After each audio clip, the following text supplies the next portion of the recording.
السلام علیکم ناظرین، پی سی ورلڈ نیوز سے میں ہوں ردا Sindhu. Faisalabad industrial estate and management company فیڈمک کے اسپیشل اکنامک زون علامہ اقبال انڈسٹریل سٹی میں وزارت سائنس اینڈ ٹیکنالوجی کے اشتراک سے 200 ایکڑ رقبے پر ہیلتھ سٹی قائم کیا جائے گا۔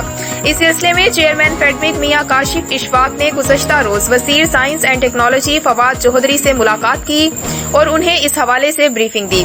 ہمارے نمائندہ خصوصی پاکستان غلام دستگیر کی رپورٹ کے مطابق اس موقع پر رکن قومی اسمبلی اندلیب عباس اور دیگر بھی موجود تھے۔ وفاقی وزیر فواد چودھری نے فیڈمک کی کاوشوں کو سراہتے ہوئے کہا کہ ہیلتھ سٹی میں سرمایہ کاری کرنے والوں کو خصوصی مراعات دی جائیں گی۔ وہ چاہتے ہیں کہ پاکستان اگلے 10 سال کے اندر ٹیکنالوجی کے شعبے میں سپر پاور بن جائے۔